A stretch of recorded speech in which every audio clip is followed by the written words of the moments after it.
Hello YouTubers, this is Ojas again. Sorry I took so long in making student visa video, but it's a type of a visa that is so big in itself that I was thinking how I can compose it in this video and give you all the information that you do need to come to New Zealand. So when you coming into another country from your own place, there are four major steps that you have to take. First, you have to plan what you're trying to achieve, then prepare the documents, execute the plan, and then submit all your documents into the immigration office. So these are the four steps that you would be taking to achieve a student visa. And the fifth stage would be once you arrive into New Zealand. Most of the courses are not for 1 year, they're like a bachelor degree courses for 3 or 4 years. If you're coming into a specialization into a bachelor's degree, it might take 5 years, you know. So there are different type of specialization where you could end up and going towards, you know, and that's why the student visa video would be made in 5 parts. So all of these 5 parts are main parts. So in the first part I'll be showing you how you can plan your studies into coming into New Zealand, and I'll be giving you brief info like what are the list of universities, which university tops in which field, and then the polytechnics, and then there will be last private institutions that are established in New Zealand according to New Zealand Qualification Authority, known as NZQA. So getting started, this is on Monday 11:45 p.m. Late in the evening, and the whole week I was thinking how can I best present this video to make your life more easy so you can know everything you want to know.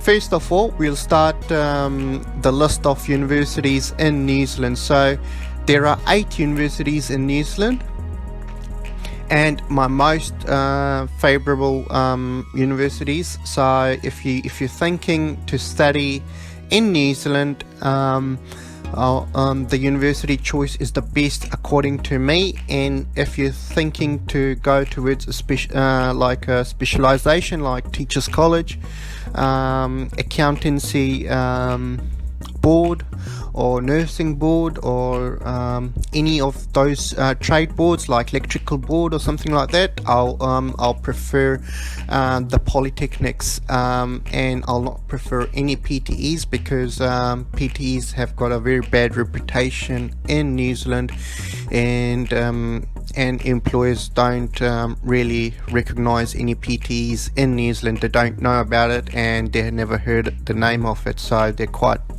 hesitated to hire any candidate from a candidate who has graduated from PTEs. And so the Auckland University, very good university, but Auckland is very high in rents. So if you're coming as an international student, I'll not prefer Auckland as my main campus to study, because the rent and the traveling cost is so high that it's really hard for international people to survive in Auckland. So Auckland has got 2 universities, so the Auckland University and Auckland University of Technology, known as AUT. Then this is University of Waikato. It's quite close to Auckland, but the living cost is really cheap. If you're thinking to specialize in management, HR, courses like MBA, accounting, University of Waikato Business School comes in top 100 rankings, so it's a very good business school. Massey University is also quite good. The headquarters are in Palmerston North, but they're spread in Auckland, Palmerston North and Wellington. So if you do thinking to come into Massey University, you want to make sure which is your campus. Palmerston North is quite cheap. Sorry about that, for living costs, but Wellington is the capital of New Zealand and Auckland is like a business hub, so the rent cost and the communication of travel is quite high. But Massey University tops in, and at Massey's University Plants and Science School comes in top 100 in the world.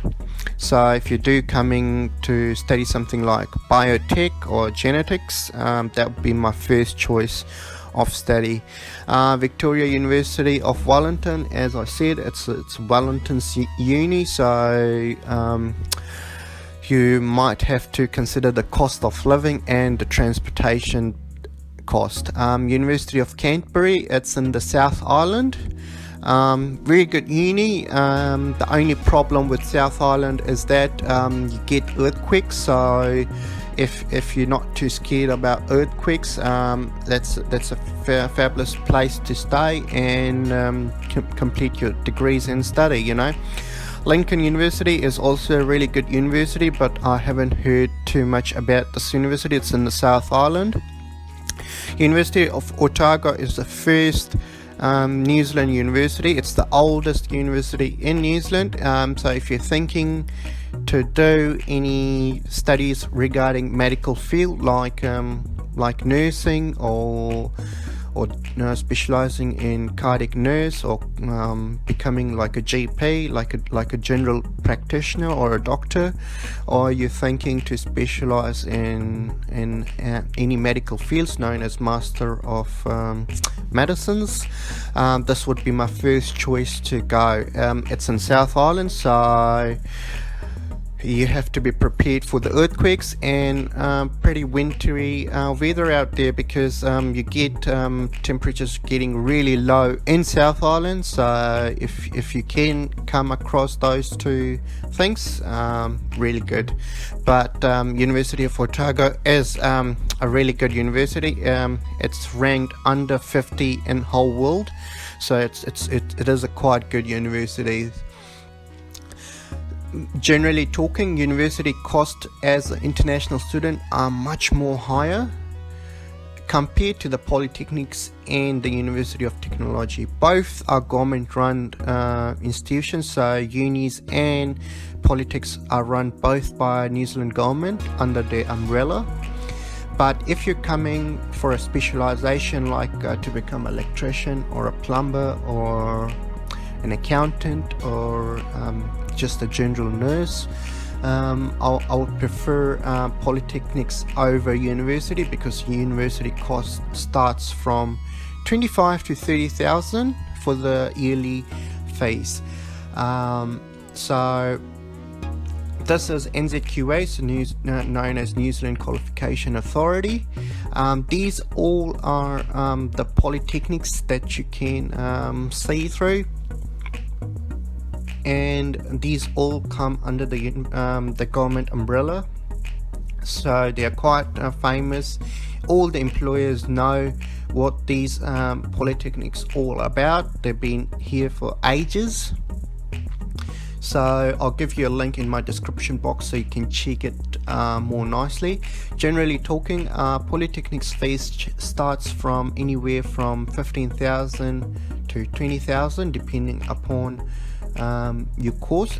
So these fees I'm telling you is a yearly fees. So you might be studying a bachelor degree, so a bachelor degree might cost simple 3 years bachelor degree 15,000, 45,000 New Zealand dollars to complete your bachelor's degree. That's just the minimum cost that I'm telling you. So if you compare with a university course, so if you're studying a bachelor degree, they're starting anywhere around 20,000, and I'm keeping 20,000 as the minimum cost for any university. Generally talking, like if you do an MBA from Waikato University, the yearly fee for an international student is around 35,000 or 30,000. It's super rocket high. So MBA is for 2 years, so you can imagine 60,000 or 70,000 New Zealand dollars for your course completion for 2 years.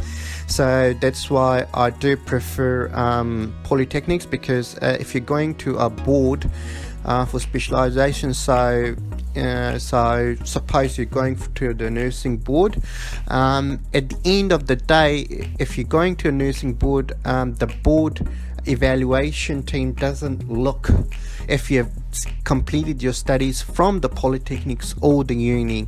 They just want to make sure that your documents are legit and you're all good to go. Same talking about the employer. So if you're going through a nursing registration, as long as you've got a nursing registration number, that's what the employers are after. So they don't care which institute you went to, but they're only after your registration number. Talking about PTEs, there are several PTEs depending upon which one you like, but generally I'm not really good fan of PTEs. So PTEs are known as private training institutes or educational organizations. PTEs have a really bad image in New Zealand, and nobody knows PTE if you do end up studying with one. But PTEs generally have a low cost of fees if you compare with the polytechnics and the unis. Courses is way more cheaper in the private training institutes. Generally speaking, if you're comparing a polytechnic versus a private training organization, you might find a same course with a difference of around $8,000 to $10,000 in a year, but I do think it's basically wasting your money, because once you graduate with that course, if I'm the employer and if I'm hiring somebody from a PTE, I don't want to hire him because I don't know the name of that college or the institute where he graduated from.